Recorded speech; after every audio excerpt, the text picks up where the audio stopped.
श्रीपादराजं शरणं प्रपद्ये श्रीपादराजं शरणं प्रपद्ये श्रीपादराजं शरणं प्रपद्ये।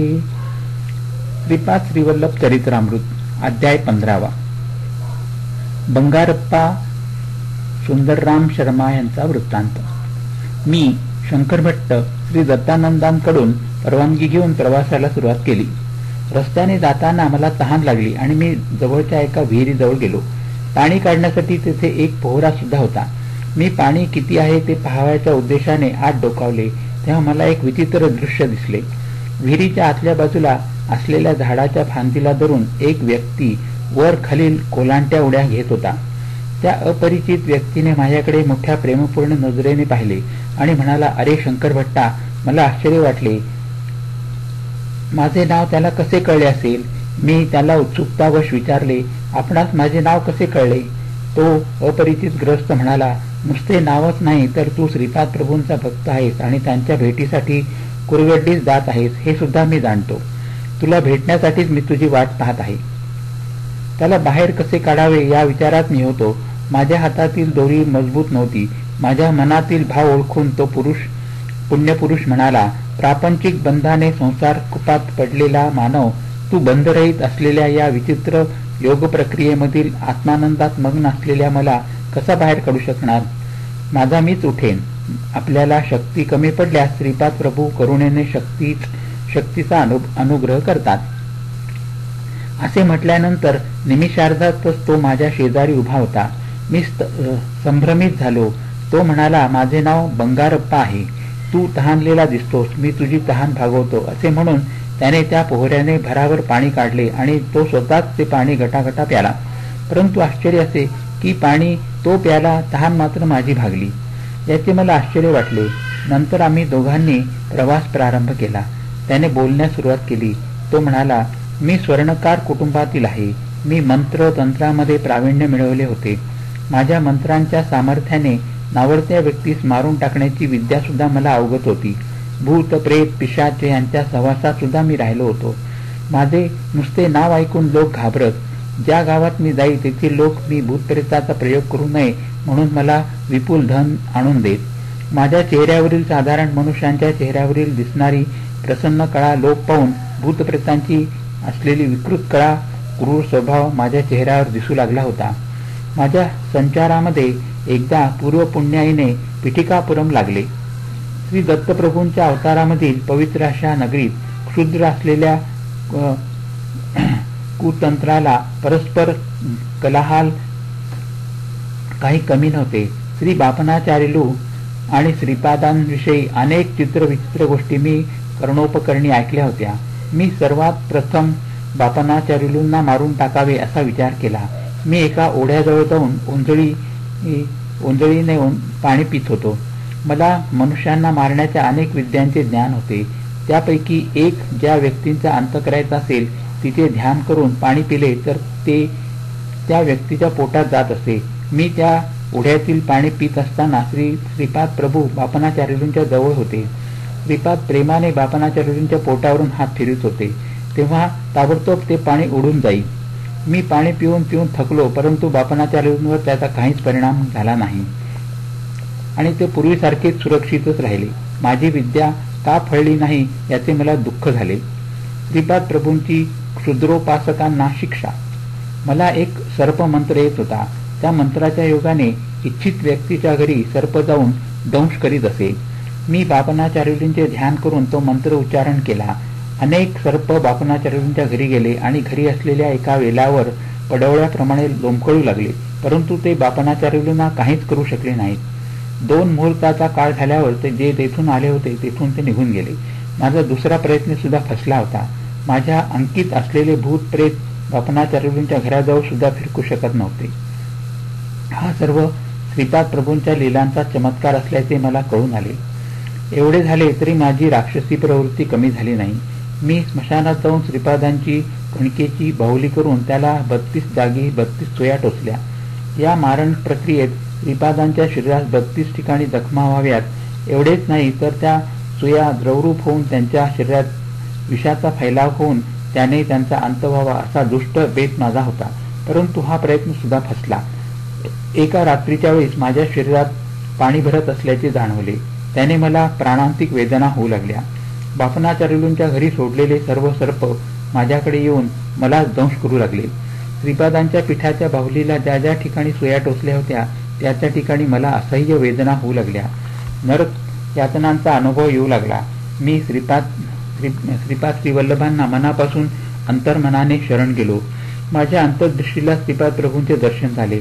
ते म्हणाले, बंगारप्पा, तू केलेल्या महापापाला अनेक वर्षे इहलोकात दुःख भोगल्यानंतर नरकात सुद्धा दुःखाचा अनुभव घ्यावा लागला असता. परंतु मी तुझ्यावर कृपा करून या एका रात्रीत झालेल्या यातनांद्वारे कर्मांचा नाश करीत आहे. तुझ्या सर्व क्षुद्र विद्यांचा सुद्धा नाश करीत आहे. तरी पण कोणी तहानेने व्याकुळ झालेला मानव तुझ्या अंतर्दृष्टीत दिसल्यास तू स्वतः पाणी पिऊन त्याची तहान भागवू शकशील. कोलांटी खात झुलणे ही एक योग प्रक्रिया आहे. त्याचा अभ्यास करून तू आनंदाची प्राप्ती करून घेशील. आजपासून सात्विक प्रवृत्तीचा स्वीकार करून तू जगशील. माझ्या माता पित्यांच्या घरी किंवा श्री बापनाचार्यूंच्या घरात पाय ठेवण्यास सुद्धा बहुत पुण्य असावे लागते. तुला या जन्मात तरी तसे भाग्य नाही. जीवन देणारा परमेश्वर आहे, म्हणून प्राण काढून घेण्याचा अधिकार सुद्धा त्याचाच आहे. माता पिता जन्मजाते असल्याने परमपूज्य असतात. त्यांचा वृद्धापकाळात अनादर करणाऱ्यांकडे माझा कृपात कटाक्ष नसतो. तू आपल्या क्षुद्र विद्येने कितीतरी निष्पाप लोकांना अकाली मृत्यू दिला. त्या पापाचे फळ तुला शंकरभट्ट नावाच्या कन्नड ब्राह्मणाची भेट होईपर्यंत राहील. नंतर ते निश्शेष होईल. तो शंकरभट्ट माझे चरित्र लिहिल असे श्रीपाद प्रभू मला म्हणाले होते. ही घटना घडली तेव्हा श्रीपादांचे वय 7-8 वर्षाचे होते. त्या दिवसापासून मी तुझी वाट पाहत आहे. आज माझा चांगला दिवस आहे असे बंगारप्पा म्हणाला. ही घटना गोंधळात टाकणारी होती. नंतर मी समंजसपणे म्हणालो, तुम्ही पाणी पिले तर दुसऱ्याची तहान कशी भागते, त्यातील मर्म काय? त्यावर बंगारप्पा म्हणाले, एका योग प्रक्रियेने मी इतर जीवांच्या प्राणमय शक्तीमध्ये अनुसंधान साधतो. त्याद्वारे हे तादात्म्य भावनेने साध्य होते. रामायणकाली किष्किंधा नगरीचा वानर राजा वाली यास एका योग प्रक्रियेद्वारे त्यांच्या समोर युद्धास आलेल्या योद्ध्याच्या शक्तीच्या दुप्पट शक्ती प्राप्त होत असे. या कारणानेच श्रीरामांनी झाडाच्या मागे लपून त्याचा वध केला होता. विश्वामित्र महर्षींनी रामलक्ष्मणांना बला अतिबला नावाच्या 2 अत्यंत पवित्र मंत्रांचा उपदेश केला होता. या मंत्रातील स्पंदनांच्या प्रभावाने प्राणशक्तीची सिद्धी करता येते. मानवाच्या शरीराच्या शुद्धीक्रमाच्या 12 अवस्था आहेत. श्रीरामांचा देह 12व्या अवस्थेत होता. श्रीपादांचा देह सुद्धा 12व्या अवस्थेत असल्याने त्यांच्यातील अनंत शक्ती, अनंत ज्ञान, अनंत व्यापकत्व सहज सिद्ध असे आहे. साधन मार्गातील 7 भूमिकांचा विचार. मानव त्याच्या विकासात 7 सप्त भूमिकेत असतो. पहिल्या भूमिकेत स्थूल देह इंद्रिये, सूक्ष्म देह इंद्रिये एकाच वेळी उपयोगात आणू शकतो. दुसऱ्या भूमिकेत सूक्ष्म देह इंद्रियांच्या आधारे सूक्ष्म प्रपंच अनुभवत छोटे छोटे चमत्कार करण्याचे सामर्थ्य त्याला प्राप्त होते. तिसऱ्या भूमिकेत सूक्ष्म शरीराच्या द्वारे दूर प्रयाण करू शकतो. तिसऱ्या व चौथ्या भूमिकांच्या मध्ये वशीकरण केंद्र असते. वशीकरणात असताना ज्या स्थितीत असतो त्याच स्थितीत आपण राहतो. गौतम ऋषींनी अहल्येस शाप दिला होता तेव्हा ती आश्चर्यचकित झाली. तिला आपण शील चैतन्यात आहोत असा दृढ विश्वास होता. ती श्रीरामांच्या दर्शनापर्यंत त्याच स्थितीत राहिली. अहिल्याचे शरीर शिला स्थितीत गेले होते तसेच तिचे मन त्या स्थितीत गेले होते. म्हणजे ती तिसऱ्या व चौथ्या भूमिकेच्या मध्येच असलेल्या वशीकरण केंद्रात राहिली होती. श्रीरामांची पायधूळ लागताच तिचे मनोपुष्प विकसित झाले आणि ती स्वतःच्या सहज स्थितीमध्ये आली. चौथ्या भूमिकेला पोहोचलेल्या आत्म्याला अतिशय विस्तारित योगशक्ती लाभते. यासाठी आपल्या योगशक्तींचा लोककल्याणार्थ अंतरात्म्याच्या बोधानुसार विनियोग केला तर उच्च स्थिती प्राप्त होते. परंतु पाप कार्याला निमित्त होणारे तुच्छ स्वार्थ प्रयोजनासाठी ही शक्ती वापरली तर पतन अवस्थेला जाऊन शिला चैतन्यात पडण्याची भीती असते. यानंतर हजारो जन्मानंतर मानव जन्माला येतो. 5व्या भूमिकेत असलेले साधक संकल्पज्ञानी असतात. 6व्या भूमिकेवरील साधक भावज्ञानी असतात. संकल्पज्ञानी साधक दैवी साक्षात्काराबरोबर प्रापंचिक कार्यकलाप सुद्धा चालवितात. भावज्ञानी साधकांना प्रापंचिक कार्यकलापाचा ध्यास फार कमी असतो. 7व्या भूमिकेवरील साधक परमात्म्याजवळ असलेल्या ज्ञानाची प्राप्ती करून घेऊ शकतात. अवतारी पुरुष व साधकांतील भेद. बंगारप्पांनी सांगितलेल्या गोष्टी ऐकल्यावर माझ्या मनात काही संदेह निर्माण झाले. त्यांचे निराकरण करण्यासाठी मी शंकर भट्टाने प्रश्न केला, महाराज, जीवनात केवळ परिणाम क्रम असतो का? काय हे अवतारी पुरुषांना सुद्धा लागू पडते? यावर बंगारप्पा म्हणाले, अवतारी पुरुष काळाच्या महिम्याने निर्माण होतात. मानव जेव्हा भगवंत होतो तेव्हा त्याला समर्थ सद्गुरू असे म्हणतात. देव मानव रूपात आले तर त्यांना अवतारी पुरुष म्हणतात. मच्छ पाण्यात वेगाने पोहू शकतो. कुर्म पाण्यात व जमिनीवर दोन्ही ठिकाणी राहू शकतो. वराह म्हणजे खड्गमृग, भूमीवर सहजपणे चालू शकणारा प्राणी. सिंह हा जनावरात सर्वात श्रेष्ठ प्राणी. नरसिंह अवतारात भगवान विष्णूंनी सिंहाचे मुख आणि मनुष्याचे शरीर असे रूप धारण केले होते.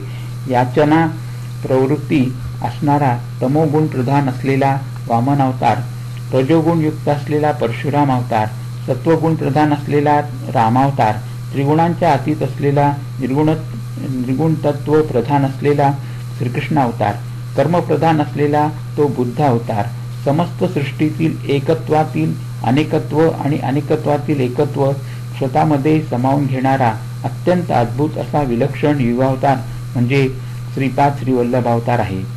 श्रीपाद प्रभूंशी ऋणानुबंध नसलेले योग संप्रदाय, मते, धर्म नाहीतच. श्रीपादांची स्थिती बुद्धिवानांना सुद्धा समजण्यासारखी नाही. त्यांच्यासारखे तेच आहेत. सर्व सिद्धांताचा, सर्व संप्रदायांचा त्यांच्यातच समन्वय आहे.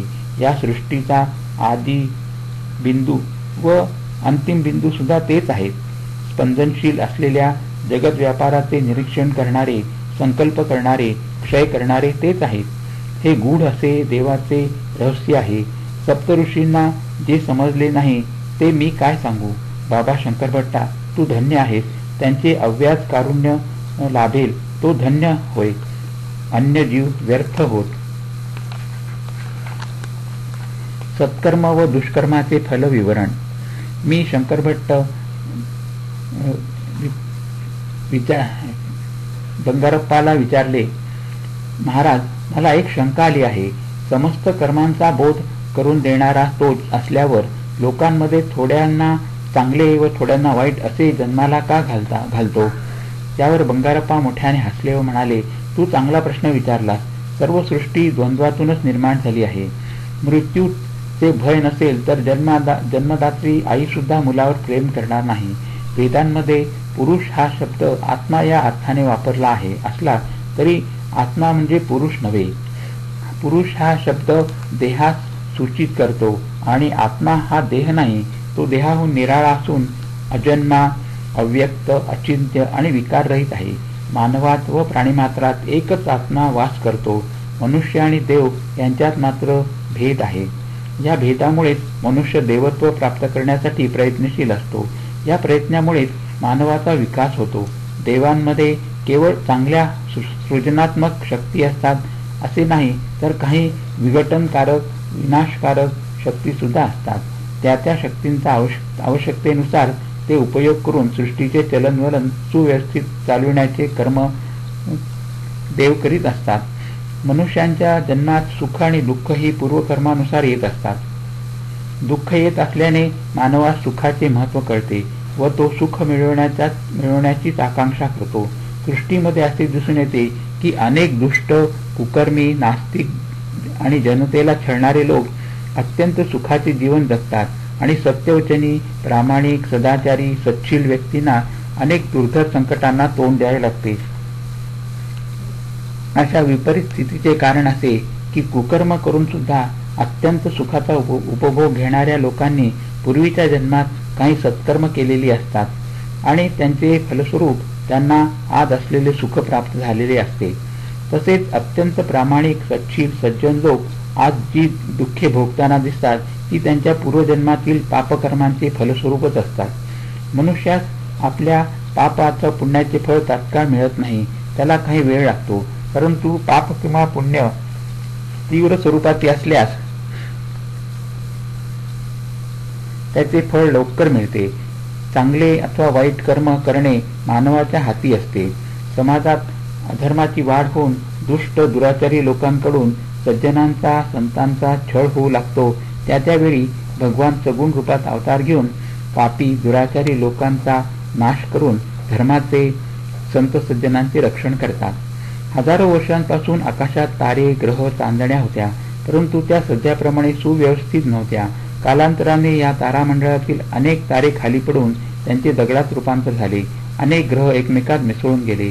पृथ्वीसह सारे ग्रह सूर्याभोवती परिभ्रमण करतात. या ग्रहांच्या आकर्षण विकर्षणानेच सृष्टी चलित आहे.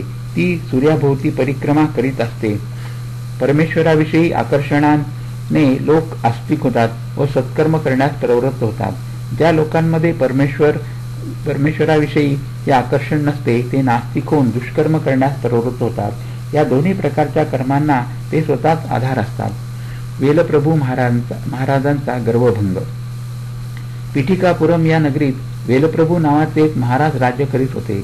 ते वेश बदलून नगरात फिरून प्रजेची स्थिती अवलोकन करीत असत. एकदा त्यांना श्रीपाद श्रीवल्लभांना भेटण्याची इच्छा झाली. त्यांनी आपल्या सेवकास अप्पलराज शर्मा यांच्याकडे पाठवून आदेश दिला की श्रीपाद श्रीवल्लभ स्वामींना तत्काळ घेऊन यावे. घरात स्वामींचे आजोबा बापनाचार्युलू होते. सेवकांनी त्यांना राजाज्ञा सांगितली. आजोबांनी स्वामींना सांगितले, पिठिकापुरमच्या महाराजांनी तुला बोलावले आहे. श्रीपाद म्हणाले, तात, राजाच्या मनात भक्तिभाव नाही. तो अहंकारपूर्ण वृत्तीने मला येण्याची आज्ञा करतो आहे. त्याला वाटते आपण महाराज आहोत, आपली सत्ता सर्वांवर चालते, आपण म्हणू तसे झाले पाहिजे. परंतु माझे दर्शन एवढे सोपे नाही हे तो जाणत नाही. मी महाराजांच्या भेटीसाठी जाणार नाही.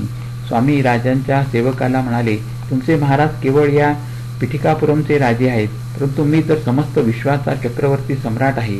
तुमच्या महाराजांना सांगा की माझ्या दर्शनाची इच्छा असल्यास स्वतः आपण आमच्या घरी यावे. येताना गुरुदक्षिणा व चक्रवर्ती सम्राटा शोभेल असा नजराणा घेऊन यावे.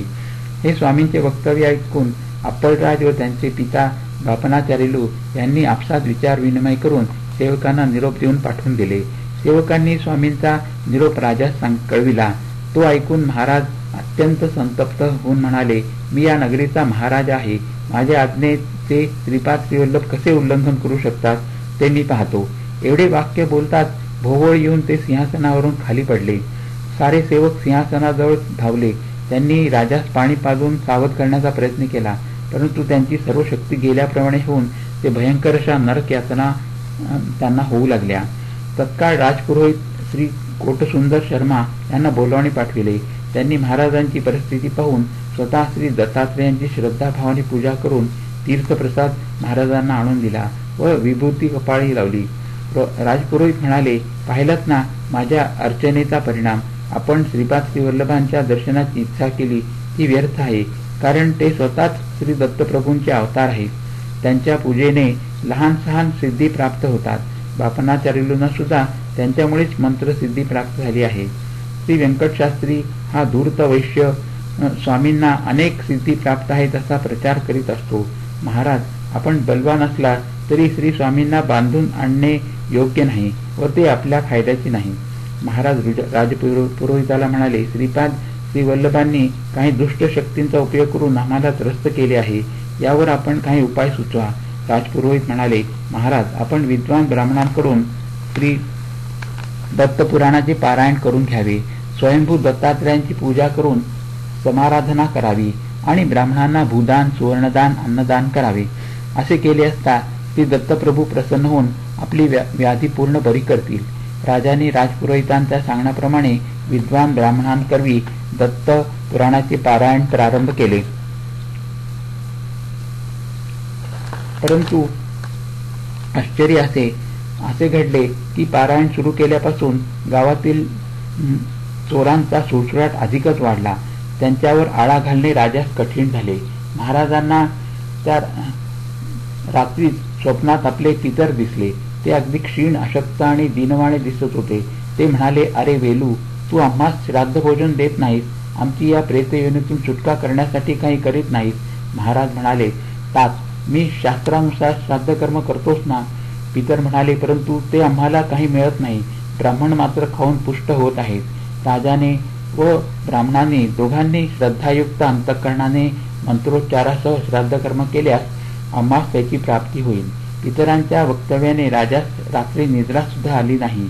त्याच वेळी त्याची उपवर सुंदर अशी कन्या भूतबाधेने पीडित होऊन केस मोकळे सोडून बिकट हास्य करीत घरातील सर्व वस्तू रागाने घराबाहेर फेकू लागली. ती जेवणास बसली की अन्नात तिला किडे दिसत व ती ते अन्न फेकून देई. तिच्या अंगावरील कपड्यांना एकदम आग लागे. अशा प्रकारे महाराजांना सर्व बाजूंनी संकटांनी घेरले. त्यांची स्थिती अत्यंत दयनीय झाली होती. राजास सहाय्य करणाऱ्या राजपुरोहिताची स्थिती सुद्धा अत्यंत शोचनीय झाली होती. त्याची सौम्य सोज्वळ स्वभावाची पत्नी एकाएकी अत्यंत क्रोधित स्वभावाची होऊन पतीच्या शिरावरच भांडे आपटू लागली. त्याच्या मुलाने प्रत्यक्ष राजपुरोहितालाच दोरखंडाने घरातील एका खांबात बांधून ठेवले. त्यांना जेव्हा भूक लागेल तेव्हा त्यांच्या समोर एक गवताचा भारा ठेवून तो न खाल्ल्यास पोळविण्यास सुरुवात केली. पारायणासाठी निवडलेले ब्राह्मण पारायण संपवून जेवण करून घरी येतात. त्यांना घरी धुमाकूळ घालणारी भूते प्रेते दिसत होती. ती पाहून बिचारे ब्राह्मण अगदी घाबरून जात. ती भूते ब्राह्मणांना म्हणत, तुमच्या महाराजांनी असंख्य पापे केली आहेत. आम्हाला आमच्या पतीपासून दूर करून अतोनात छळ केला आहे. तुम्ही राजाने वाममार्गाने मिळवलेले धन दानरूपात घेतले, त्यामुळे आम्ही तुम्हास त्रास देत आहोत. ही सर्व परिस्थिती पाहून ब्राह्मण, राजपुरोहित आणि स्वतः महाराज अगदी घाबरून गेले. त्यांना यातून कशी सुटका करून घ्यावी हे कळेना. अत्यंत भयभीत होऊन महाराज पुरोहितांना म्हणाले, दत्तपुराणाच्या पारायणामुळे सर्व दुःखे नाहीशी होऊन सुखप्राप्ती होईल असे वाटले होते, परंतु सारे काही विपरीतच घडले. त्यांना आता श्रीपाद श्रीवल्लभ स्वामींच्या सामर्थ्याची कल्पना आली होती आणि आपण केलेल्या करणीवर पश्चातापही झाला होता.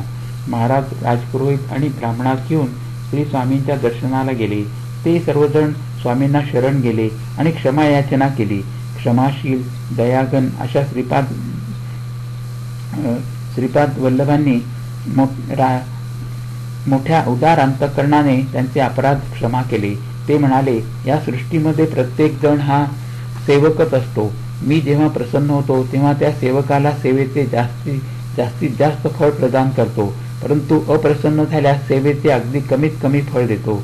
मंदिरातील स्वयंभू दत्त मीच आहे. कालाग्नी रूपात असलेले ते श्री दत्त स्वरूप माझेच आहे. मी जीवांच्या उद्धारासाठी या श्रीपाद श्रीवल्लभ रूपात अवतरलो आहे. श्रद्धायुक्त अंतःकरणाने माझी भक्ती केल्यास मी प्रसन्न होतो. माझे आईवडील सवयती, सुमती आणि श्री अप्पलराज शर्मा हे प्रत्यक्ष श्री लक्ष्मी आणि भगवान विष्णूच आहेत. माझे आजोबा एका जन्मामध्ये लाभाद महर्षी होते. माझा जन्म गणेश चतुर्थीस झाला. मी पुढील नरसिंह सरस्वती अवतारात माझे आजोबा श्री बापनाचार्यूंसारखाच दिसेन. मी त्या अवतारात जेव्हा गंधर्वपूर या क्षेत्री निवास करीन त्यावेळी भूतप्रेतांची त्यांच्या योनीतून सुटका करीन. विपुल धन, दौलत, शक्ती, सामर्थ्य असले तरी त्याचा गर्व करू नये. संपत्ती ही सत्यमार्गाने मिळवलेली असावी, वाममार्गाने मिळवलेली नसावी. वाममार्गाने मिळवलेली संपत्ती दुःख, क्लेश, अशांती, वैमनस्य, अपपर भावास कारणीभूत होते. प्रत्येकाच्या पाप पुण्याचा हिशेब चित्रगुप्ताकडे असतो. तुमचे पाप नष्ट होण्यासाठी मला शरण येऊन आर्तभावाने श्रीपाद श्रीवल्लभा, दत्तात्रेया, दिगंबरा अशी हाक मारल्यास मी तुमच्या सर्व पापांचे दहन करून तुम्हाला पुण्यात्मा करीन. हे महाराजा, तुम्ही सत्य असलेले असत्य सांगितले आणि असत्य असलेले सत्य प्रतिपादन केले, त्यामुळेच तुम्हाला इतक्या संकटांना तोंड द्यावे लागले. श्रीपाद वल्लभांचा योग्य सन्मान न करता त्यांची निंदा केल्याने श्री दत्तपुराण या ग्रंथाचे पारायण करून सुद्धा याचे फळ न मिळता नुसती संकटे झेलावी लागली. श्री दत्तप्रभू स्वतः श्रीपाद श्रीवल्लभ आहेत हे त्रिवार सत्य आहे. एवढे बोलून श्रीपाद श्रीवल्लभांनी आपल्या वाणीला विराम दिला. इथे अध्याय 15 संपन्न झाला. श्रीपादराजं शरणं प्रपद्ये, श्रीपादराजं शरणं प्रपद्ये.